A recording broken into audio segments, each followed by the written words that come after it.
დონალდ ტრამპმა იმდენად შორს წავიდა ომში, რომ ბრძანება გასცა ირანის დაბომბვის შეჩერებაზე, თუმცა შედეგს ვერ მიაღწია.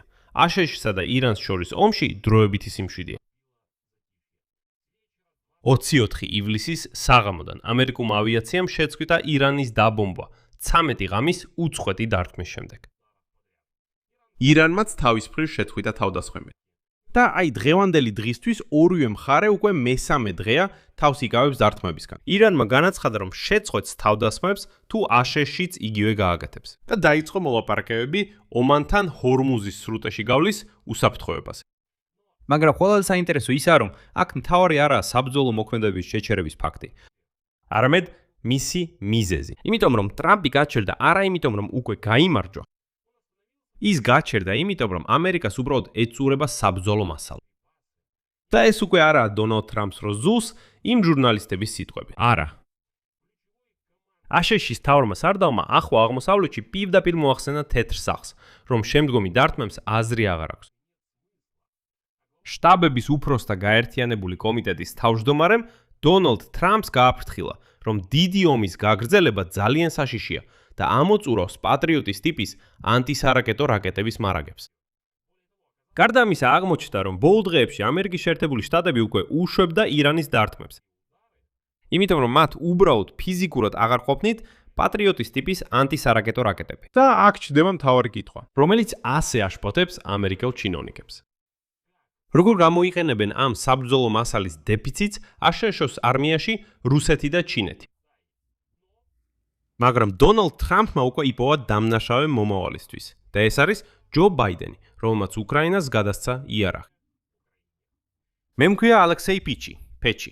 მოდით ერთად განვიხილოთ ეს თემა, იმიტომ რომ ეს უცნაურია. რაღაც სიმშვიდეა ახლო აღმოსავლეთში. თითქოს მიდიოდა ომი, ესკალაცია, მერე უცებ შეწყდა. შედეგი ნულია, მაგრამ ომი შეჩერდა. მოკლედ, მოდით ვიმსჯელოთ. მაგრამ სანამ დავიწყებთ, გთხოვთ გამოიწეროთ ეს YouTube არხი. ჩვენ მივდივართ 300,000 გამომწერისკენ. ამიტომ პირადად მადლობელი ვიქნები თქვენი გამოწერისთვის. ეს მხოლოდ ერთი წამია თქვენი დროიდან. ამისთვის მადლობელი ვიქნები. მაშასე, დავიწყებ იმით, თუ როგორ დაიწყო პაუზა ირანსა და აშშ-ს შორის ომში. სიამდილეში უკვე 24 ივლისის საღამოს ამერიკის შეერთებულმა შტატებმა ყოველგვარი ახსნა განმარტებისა და ოფიციალური განცხადების გარეშე უბრალოდ შეწყვიტა ირანზე დარტყმები. მათ ეს ჩუმად გააკეთეს, საერთოდ არც ერთი ოფიციალური განცხადების გარეშე. უბრალოდ შეწყვიტეს დარტყმები. ზედიზედ 13 ღამის ორმხრივი შეტევების შემდეგ დარტყმა დარტყმის საპასუხოდ. და ეს სიჩუმე კითხვის ნიშნის ქვეშ აყენებს. დონალდ ტრამპის შემდეგი ნაბიჯი. კვირას ირანის არმიამ განაცხადა, რომ თეირანმა შეწყვიტა საპასუხო დარტყმები აშშ-ის მხრიდან, ამ პაუზის საპასუხოდ. და ამ მომენტში ბევრმა ანალიტიკოსმა იკითხა, ასე რომ ეს საერთოდ რა იყო. მაშ, რატო იყო საჭირო ომის კვლავ განახლება? საბოლოოდ ივნისის შუა რიცხვებში ხელი მოეწერა სამშვიდობო შეთანხმებას. გამოცხადდა ზავი. რატომ იყო საჭირო ომის განახლება 2 კვირით? იმისათვის, რომ შემდეგ უბრალოდ ჩუმად დაესრულებინათ. ირანმა თავისი პოზიცია ასე დააფიქსირა. თეირანი შეწყვეტს თავის თავდასხმებს, თუ შეერთებული შტატებიც იგივეს გააკეთებს. მაგრამ აქ ერთი მნიშვნელოვანი შენიშვნაა. ირანულმა წყარომ დაამატა, რომ თეირანი დიდი მედებს არ ამყარებს იმაზე, რომ ტრამპის გადაწყვეტილება დარტყმების შეჩერების შესახებ აშშ-ის მოლაპარაკებების პოზიციის სერიოზულ ცვლილებაზე მიუთითებს. ანუ ირანელები სკეპტიკურად არიან განწყობილი. ამბობენ, შეიძლება ეს უბრალოდ შესვენება. ამიტომ ჩვენ ილუზიებს არ ვიქნით. ამავე დროს ირანის საგარეო საქმეთა სამინისტრო მოუწოდა არ დაიჯერონ ხმები იმის შესახებ, რომ თეირანი ვაშინგტონთან რაიმე მოლაპარაკებებს აწარმოებს. ხოლო ირანის საგარეო საქმეთა სამინისტროს სპიკერმა ბაღაიმ განაცხადა, რომ ამერიკელებთან საერთოდ არანაირი მოლაპარაკებები არ მიმდინარეობს. პარალელურად ირანმა განაცხადა, რომ აჩერებს დარტყმებს არა მხოლოდ ამერიკელებზე, არამედ აშშ-ის მოკავშირეებზეც ახლო აღმოსავლეთში. იმავე წყლის გამთნარებელ სადგურებზე, ელექტროსადგურებზე სპარსეთის ყურის ქვეყნებში, რომლებზეც ირანი ამ დროის განმავლობაში ურთყამდა. სწორედ იმიტომ, რომ ვაშინგტონი თავს იკავებს თავდასხმებისგან, ირანელებიც ანალოგიურად პასუხობენ. ამასთან ირანი მაინც აგრძელებს ჰორმუზის სრუტის კონტროლს. გასულ დღეღამის განმავლობაში ირანის სამხედროებმა გააჩერეს 6 გემი, რომლებიც ცდილობდნენ ამ სრუტის გავლას. ამავდროულად თეირანმა განაცხადა პროგრესის შესახებ ომანთან მოლაპარაკებებში, ანუ ქვეყანასთან, რომელიც ესაზღვრება ამ სრუტის ყველაზე ვიწრო ნაწილს. ჰორმუზის სრუტეში ნაოსნობის ზოგადი პრინციპებისა და ოპერაციული მექანიზმების შესახებ. და აქ არის ერთ-ერთი უნიშნულოვანესი მომენტი, რომელიც ჩვენ უნდა დავიმახსოვროთ. ირანი და ომანი ამჟამად პირდაპირ განიხილავენ ეგრეთ წოდებული მომსახურების მოსაკრებლის შემოღებას ჰორმუზის სრუტეში გავლაზე. რასაც ვაშინგტონი კატეგორიულად ეწინააღმდეგება. უпростоოდ ეწინააღმდეგებოდა, აღარ ეწინააღმდეგება, არამედ ეწინააღმდეგებოდა. ეხლა როგორც ჩანს, დონალდ ტრამპის პოზიციას იქ განსაკუთრებით არ უსმენენ. ირანის პოზიცია მოლაპარაკებებზე მკაფიოდ დააფიქსირა ირანის საგარეო საქმეთა სამინისტროს სპიკერმა ისმაილ ბაღაიმ. შემდეგ მოხვდება მისი ციტატა. არ მიაქციოთ ყურადღება მედიის სპეკულაციებს. ჩვენ არ გვაქვს არანაირი მოლაპარაკებები შეერთებულ შტატებთან. ჩვენი მოლაპარაკებები მიმდინარეობს ომანთან და ისინი კონცენტრირებულია ზომებზე, რომლებიც აუცილებელია ჰორმუზის სრუტეში უსაფრთხო გადაადგილების უზრუნველსაყოფად. ანუ ირანი საჯაროდ უარყოფს ამერიკასთან პირდაპირ მოლაპარაკებებს. მიუხედავად იმისა, რომ დონალდ ტრამპმა პირდაპირ პარასკევს განაცხადა საპირისპირო და თქვა, რომ ვაშინგტონი აწარმოებს მოლაპარაკებებს თეირანთან და რომ ირანი ციტატა ყოველდღიურად უფრო სერიოზული ხდება და რომ თითქოს ის არ დაუშვებს ჰორმუზის სრუტეში გადასვლისთვის გადასახადის დაწესებას. ეს იყო ტრამპის განცხადება პარასკევს, ხოლო ორშაბათს ირანელები ამბობენ: ნუ მიაქცევთ ყურადღებას. ჩვენს მოლაპარაკებებს მართავთ, ხოლო ამერიკელები იქ საერთოდ არ არიან. აქ ჩნდება მთავარი კითხვა. რატომ შეჩერდა სინამდვილეში დონალდ ტრამპი და რატომ შეწყვიტეს აშშ-მ ჩუმად ომი? და აქ მთელი ამერიკული პრესა მიუთითებს მხოლოდ ერთ მიზეზზე, შეერთებული შტატების არმიის შეიარაღების დეფიციტზე. და ამის შესახებ წერენ არ მხოლოდ ლიბერალური მედია, არამედ კონსერვატიულიც. იგივე Fox News-ი ამბობს, რომ დიახ, ამასთან პრობლემებია და ეს მართლაც საშიშად ჯრებს. მსოფლიოს ერთ-ერთი უდიდესი ქვეყნის არმიას იქ ამ გიგანტზე სახელმწიფოს უბრალოდ ეწურება იარაღი. Axios-ის ინფორმაციით, რომელიც ორ წყაროზე დაყრდნობით არცელებს ცნობას, რომლებიც აშშ-ის სამხედრო ხელმძღვანელობის პოზიციას იცნობენ, აშშ-ის ძალების მთავარსარდალმა ახლო აღმოსავლეთში ადმირალმა ბრედ კუპერმა სასწრაფოდ მიმართა თეთრ სახლს და რეკომენდაცია მისცა შეეჩერებინა დაბომბვის კამპანია ჰორმუზის სრუტის გარშემო. რადგან, ციტატა, მან ეფექტურობის ზღვარს მიაღწია. თითქოს გაგრძელებას საერთოდ არ აქვს არნაირი აზრი. და ბრედ კუპერმა თეთრ სახლს აცნობა, რომ ძალიან ცოტა მაღალი ღირებულების სამიზნე დარჩა, რომელთა დაბომბვასაც აზრი აქვს. ყოველ შემთხვევაში, სანამ ტრამპი არ მიიღებს გადაწყვეტილებას, კონფლიქტი სულ მასშტაბიან საბრძოლო მოქმედებამდე აიყვანოს. მოკლედ რო ვთქვათ, ბრედ კუპერი ამბობს შემდეგს: მოусმინეთ, ან ჩერდებით, ან გადავდივართ სულ მასშტაბიან დიდ ომზე. ნებისმიერი მესამე სცენარი არის რაკეტებისა და ჭურვების უაზრო ხარჯვა. ამბობს, რომ ეს არც მშვიდობაა და არც ომი. ეს არაფერს იძლევა, გარდა საბრძოლო მასალის დეფიციტისა. ამბობს, ან ჩერდებით, ან გადავდივართ ომის შემდეგ ეტაპზე. მაგრამ ეს ყველაფერი არ არის, რადგან მეორე სცენარი, ანუ ომის ესკალაცია ტრამპს ეხლა ამის გახორციელება არ შეუძლია. შტაბების უფროსთა გაერთიანებული კომიტეტის თავმჯდომარემ, გენერალმა დენ კეინმა კერძო საუბარში გააფრთხილა დონალდ ტრამპი, რომ ირანის წინააღმდეგ მასშტაბური საბრძოლო ოპერაციების განახლება ტექნიკურად რა თქმა უნდა შესაძლებელია. მაგრამ ეს სახიფათოა და ამოწურავს ანტისარაკეტო გადამჭერების მარაგებს, რომლებიც ხელმისაწვდომია აშშ-ის ცენტრალური სარდლობისთვის. საუბარია სწორედ პეტრიოტის გადამჭერებსა და სხვა საჰაერო თავდაცვის საშუალებებზე ახლო აღმოსავლეთში. გადამჭერების მარაგებისთვის საფრთხე ერთ-ერთი მრავალი ფაქტორია, რომელმაც დიდ ომში დაბრუნება უკიდურესად რისკიან წამოწყებად აქცია. წერს Axios-ი. მაგრამ ტრამპს და როგორც აღმოჩნდა, პოლიტიკური წინააღმდეგობა. CNN-ის მონაცემებით, აშშ-ის ვიცე-პრეზიდენტი J.D. Vance, რომელიც თავდაპირველად სხვათა შორის ამ სამხედრო ოპერაციის წინააღმდეგი იყო, შეხვედრაზე პრეზიდენტთან თეთრ სახლში პარასკევს, მან გამოთქვა ეჭვები ომის ესკალაციის შესახებ. ანუ ტრამპს აფერხებს არა მხოლოდ სამხედროები, არამედ მისი საკუთარი ვიცე-პრეზიდენტიც. და სწორედ იმ პარასკევის შეხვედრის შემდეგ, სადაც კეინმა და სხვა მრჩევლებმა თავიანთი შეშფოთება გამოთქვეს, ტრამპმა გადაწყვიტა უბრალოდ შეეჩერებინა დარტყმები.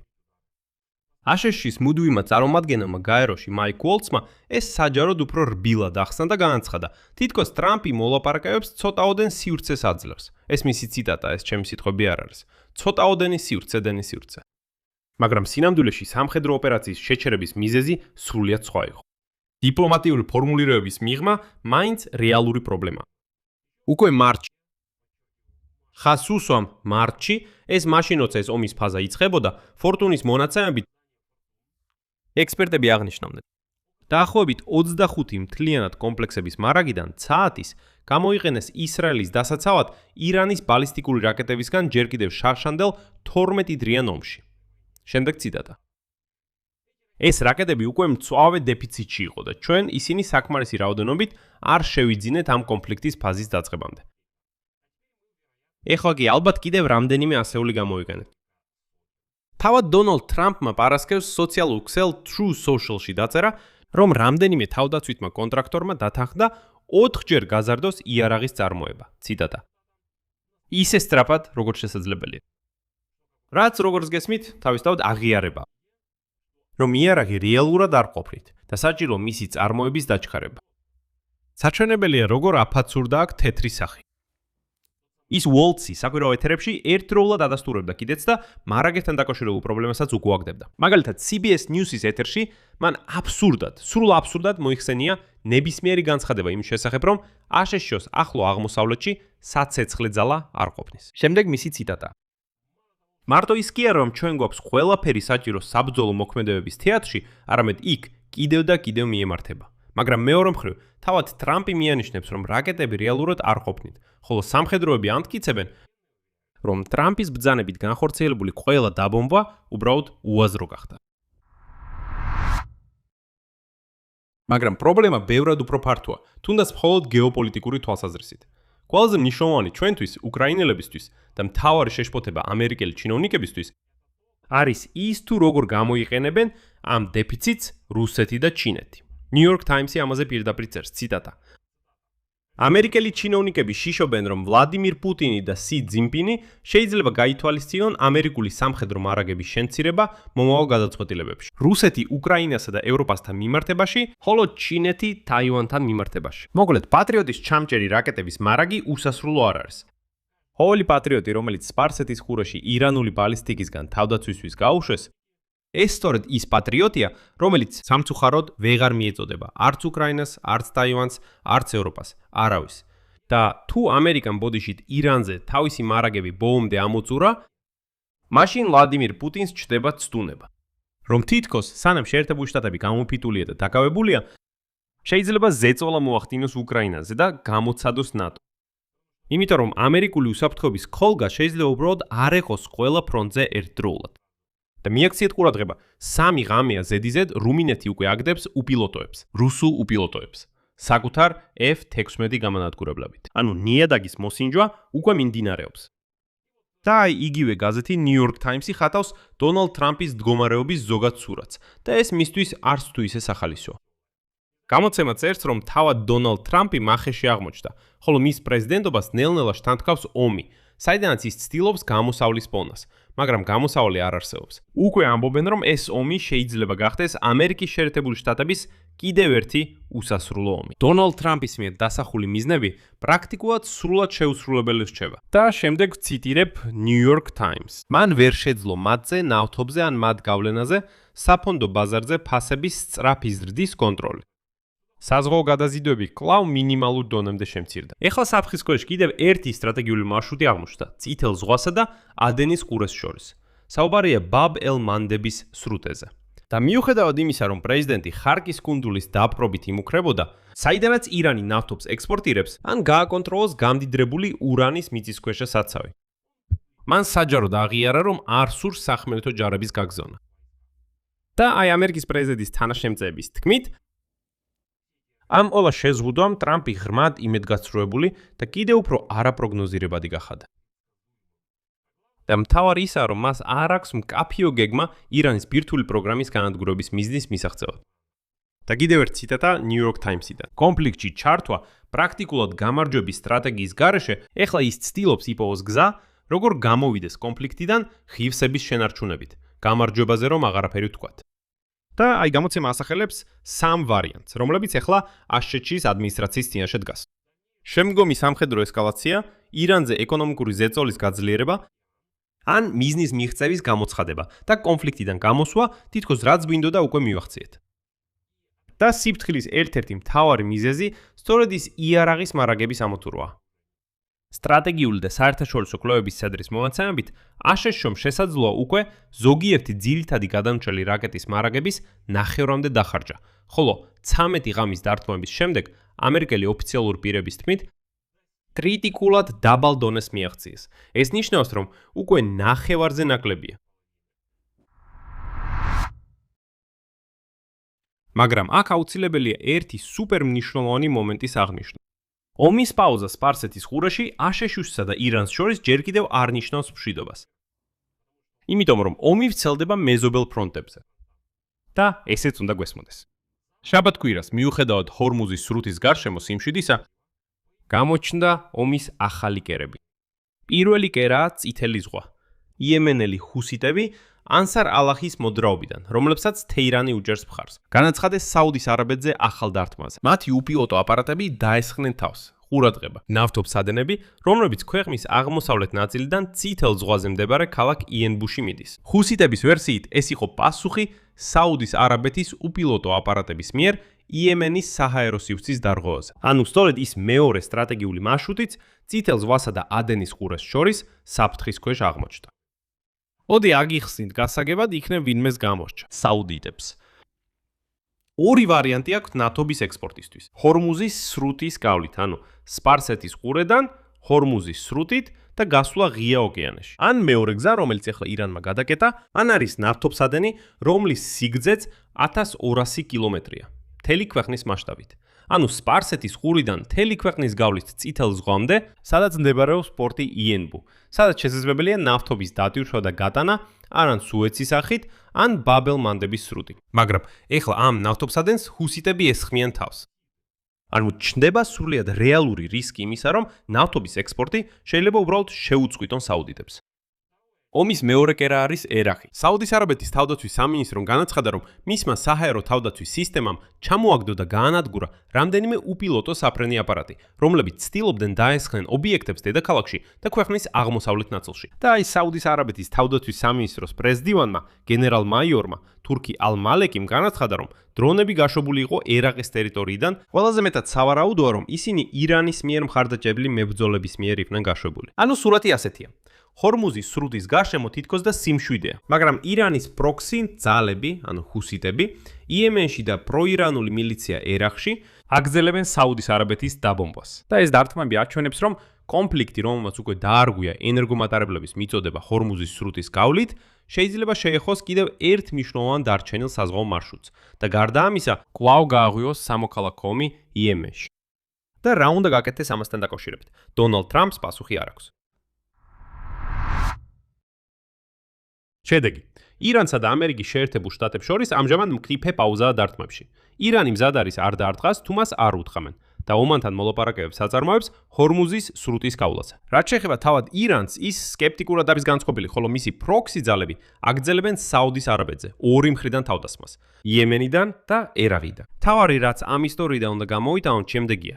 დონალდ ტრამპი გააჩერდა არა ძალის გამო, არამედ სისუსტის გამო. მისი საკუთარი გენერლები, ადმირალი კუპერი და არმიის გაერთიანებული შტაბის უფროსი კეინი, მათ პირდაპირ უთხრეს, რომ დიდი ომი საშიშად ამოთურავს პატრიოტის გადამჭერი რაკეტების მარაგებს. ვიცე-პრეზიდენტი ვენსიც წინააღმდეგია ესკალაციის. იარაღის შეკვეთა სასტრაფოდ უწევთ კონტრაქტორებთან, როგორც ტრამპმა განაცხადა 4-ჯერ მეტი რაოდენობით. საბოლოოდ, როგორც ჩანს, ამერიკა უბრალოდ მიადგა თავისი საბრძოლო მასალის ზღვარს. და ეს ჩვენთვის პირდაპირ სიგნალია. თუ შეერთებულმა შტატებმა ამოწურა მარაგები ირანთან ომში, ვლადიმერ პუტინს უჩნდება გათვლა, რომ უკრაინისთვის ამერიკული პატრიოტები შეიძლება არ ეკოს. ზუსტად ამიტომ ზელენსკი ასე დაჟინებით ცდილობს საკუთარი გადამჭერი რაკეტების წარმოებას და ამერიკელების ლიცენზიითაც, რომ არ იყოს დამოკიდებული ამერიკულ საწყობებზე, რომლებიც როგორც გაირკვა, საერთოდაც უსასრულო არ არის. იგივე გათვლას აკეთებს ჩინეთიც ტაივანთან დაკავშირებით. ახლა აღმოსავლეთში ომი პირდაპირ გავლენას ახდენს რუსეთის ომზე უკრაინის წინააღმდეგ. ანუ ყოველი გაშვებული ჩამჭერის საშუალებით, რომელიც სამწუხაროდ ახლა აღარ გვეყოფ. და ხვალ 28 ივლისს ზელენსკი ვაშინგტონში ტრამპს ხვდება. და პატრიოტის საკითხი იქ ერთ-ერთ მთავარ თემად იქნება. ამ თემაზე მე ადრე ცალკე გამოშვება მქონდა, ამიტომ რომ არ გავიმეორო, გადადით არცე და აუცილებლად ნახეთ ის. აქ კი შევჩერდები. თქვენი აზრი, თქვენი დასკვნები დაწერეთ კომენტარებში ამ გამოშვების ქვეშ. გამოიწერეთ არხი, დააწექით ზარს და არ დაგავიწყდეთ ლაიქის დაჯერა. ეს იყო სულ. იზრუნეთ საკუთარ თავზე.